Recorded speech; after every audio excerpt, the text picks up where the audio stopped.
ऊपर की तारीख बड़ी अहमियत की हामिल है, चूँकि उस दिन चीफ जस्टिस रिटायर्ड हो रहे हैं, तो क्या उससे पहले पहले इत्तफाक राय हो सकता है? 25 अक्टूबर से पहले क्या आईनी तरमीम आ सकती है और मंजूर हो सकती है? देखिए, एक चीज़ बुनियादी तौर पर जहन में होनी चाहिए कि ये जो हमने एक जज को रिटायर्ड होना या उसको तौसीह देना, कोई एक जज से डरता है तो कोई दूसरे जज से डरता है। अदलिया को खुदा के लिए सियासत में तकसीम न करो, सियासी जमातों में तकसीम न करो। जज जज होता है और उसको जज रहने दिया जाए, और हमारे जजेस भी अपनी कारकर्दगी, अपने रवैयों से पब्लिक को मुतमईन करें कि वो गैर जानिबदार होकर आइन और कानून के हवाले से ही फैसला देंगे और देते रहेंगे।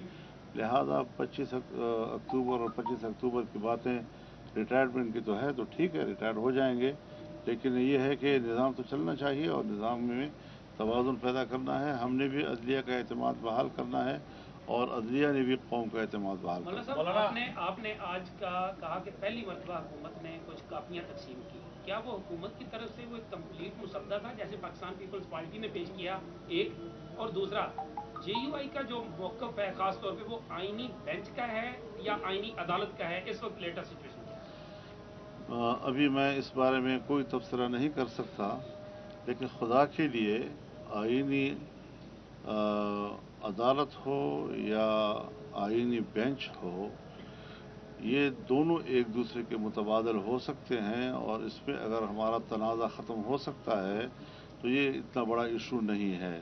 चाहे बेंच की सूरत में मामला तय हो या अदालत की सूरत में तय हो, बात उसूलों की है कि हमें अदलिया से वो काम लेना है कि जो हमारे आईनी मामलात हैं, सियासी मामलात हैं, उनको एक तरफ किया जाए ताकि अदालतें फारिग हों और वो लोगों के जो केसेस वहाँ पर पेंडिंग पड़े हैं उनको फारिग कर सकें, उनको फैसले दे सकें। जी वकार भाई, मसवदे के बारे में बताइएगा मौलाना। एक तो यह है कि जो पीपल्स पार्टी ने मसवदा आपको दिया है, आप क्या समझते हैं कि इसमें कितना वो सुकम बाकी है, क्या आप इसके साथ वो कितना इत्तेफाक वो कर सकते हैं? दूसरा, क्या पाकिस्तान तहरीक इंसाफ भी आपको अपना ड्राफ्ट देगी, उसके बाद आप वो तीनों मुश्तरका करके हुकूमत को देंगे? कोशिश यही है कि पहले पीपल्स पार्टी और हम इत्तेफाक राय करें, फिर हम वो PTI के सामने पेश करें, और वो पीपल्स पार्टी अपनी हुकूमती इत्तेहादियों के सामने पेश करें।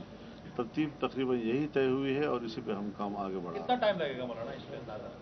तो जिस वक्त भी ये मामला तय हो जाएगा, तो ऐसा तो नहीं है कि हम कोई ताख़ीर के शौकीन नहीं हैं, लेकिन अगर हमने 18वीं तरमीम में 9 महीने लगाए थे तो कम से कम इसके लिए 9 दिन तो दिए जाए ना। 2 दिन यानी 25 तक। फिर 25 आ गई। मौलाना साहब, कुछ खबरें ऐसी भी है कि आपकी कानूनी टीम ने भी कोई मुसवदा तैयार किया हुआ है, क्या कहेंगे? तो इसमें क्या आपको क्या हम इतना बड़ा काम कर रहे होंगे, हमारे पास कोई चीज़ नहीं होगी। लेकिन जिन लोगों को हमने स्टेक होल्डर जो हैं, जिनको हमने मुतमईन करना है, जिनको हमने अपने मौक़िफ़ पे आमादा करना है, उन्हीं के सामने पेश किया जाएगा। अब इसको फ़िलहाल तो हम उसकी तशरीह नहीं कर सकते। मौलाना साहब, ये बताइएगा, ये हुकूमत जो इतनी ज़्यादा सरगर्मियाँ दिखा रही है मसवदे को और आईनी तरमीम को लेके, ये क्या वजह है कि वो 25 से पहले ये सारा कुछ करना चाहते हैं मसवदे को पहले, जबकि आप ये फिर आप उनसे पूछें। मेरे नज़र में ये न मेरे नज़र में ये सवाल है, न मैं इसका जवाब देना चाहता हूँ। शंघाई ताउन तंजीम होने जा रही है जी, पाकिस्तान में, इस्लामाबाद में शंघाई ताउन तंजीम होने जा रही है, जिसमें आपके दोस्त ममालिक आ रहे हैं, उसका आप कैसे खैर करते हैं? हम दिलो जान से उनका खैर मकदम करेंगे। वो हमारे मेहमान होंगे, पाकिस्तान की सरजमीन उनका इस्तकबाल करेगी, और इस मौके पर मैंने इसीलिए अपील की थी कि जब वो सरबराहान यहाँ पर मौजूद हों, यहाँ पर वो कॉन्फ्रेंस करें, तो हमें कौमी सतह पर एक यकजहती का इजहार करना चाहिए, क्योंकि जो एतमाद माजी में उनका मुतासर हुआ है और उसको नुकसान पहुँचा है, उस एतमाद को हम बहाल करने में किरदार अदा करें। तो हमने ये बात ज़रूर अपोजिशन से भी की है कि वो इन अय्याम में कोई मुजाहरे न करें, और उसके बाद भी हमें मौके मिल सकते हैं। कोई ज़रूरी नहीं है कि हम उस वक्त में जबकि सिक्योरिटी के मामला भी उनके हैं, हुकूमत भी वहाँ पर उनकी मेज़बानी में मसरूफ़ होगी और इस दौरान में हम मुजाहरे करेंगे तो इसका अच्छा मैसेज नहीं जाएगा। अगर आप ये बताएं, ये फरमाएं कि ये जो आज़म नज़ीर तारड़ साहब ने कहा है कि हमारे पास नंबर गेम पूरी है, वो आपको शामिल करके कह रहे हैं या अरकान को मुनर्फ करेंगे, ज़मीर का वोट देंगे? उन्हीं से पूछे। सीधी बात है हजरत कि हमने अगर वोट देना होता तो हम आज तक दे चुके होते। ये मामला उसी दिन ख़त्म हो जाना चाहिए था। हम जो अब तक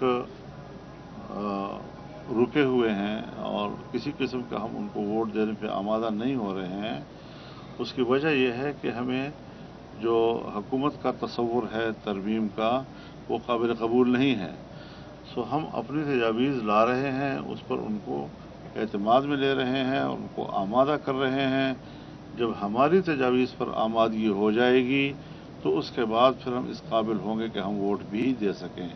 लेकिन अगर हमारे नज़रिए के मुताबिक नहीं होती तो फिर ये बातें कहना जी कि नंबर पूरे हैं, नंबर पूरे हो जाएंगे, देखिए ये एक सियासी बदअखलाक़ी भी है और इससे आइन को मुतनाज़ बनाने की भी एक बुनियाद पड़ जाएगी और एक मुतनाज़ा तरमीम आइन में लाने की बजाय क्यों ना हम इत्तिफ़ाक़ राय की तरफ चलें और हमारे इस नज़रिए को कि इत्तिफ़ाक़ राय से मामलात हल हो जाएं, हर सिमत से उसका खैर मक़दम होना चाहिए और हर सिमत से उस पर आमादगी होनी चाहिए। मौलाना साहब ये बताएं, मौलाना साहब ये फरमाइएगा। वफाकी हुकूमत ने एक सूबे के हाउस को जो है वो सील किया था, जिसे आज इस्लामाबाद हाई कोर्ट के ऑर्डर पर डी सील कर दिया गया है। आप वफाकी हुकूमत के इस इक़दाम को कैसे देखते हैं? तो जो कोर्ट ने कर दिया ठीक किया बस। मौलाना साहब ये फरमाइएगा, आपने अभी सूबे के हकूक़ के हवाले से तहरीक की बात की, तो अब क्या कौम किसी एक नई तहरीक के लिए तैयार रहेगी? हज़रत हम तहरीक हैं, हमने कभी भी अपने आप को तहरीक से अलग नहीं किया। हम अपोजिशन हैं और हमने बतौर अपोजिशन मुल्क में सियासी किरदार अदा करना है और हम अगर हुकूमत में नहीं हैं कि हमारे निज़ाम तक रसाई हो तो फिर अवाम के साथ रोने के लिए तो हम कम अज़ कम उनका साथ दे सकते हैं ना। अवाम की मुश्किल में तो हम उनके साथ खड़े हो सकते हैं। तो इंशाअल्लाह जमीयत उलमा इस्लाम मुल्क भर में निकलेगी, अवाम को अपने साथ शरीक करेगी और हम एक पुरअमन तहरीक हैं। हमने साबित किया है कि जमीयत उलमा कौम की वो पुरअमन क़ुव्वत है कि जिसको हर सतह पर हमेशा सराहा गया है और हम हमेशा अमन के हवाले से मुल्क और कौम के और बल्कि बैनुल अक़वामी बिरादरी के एतमाद पर भी पूरे होते हैं। ठीक है जी, बहुत शुक्रिया, आप बात करिए।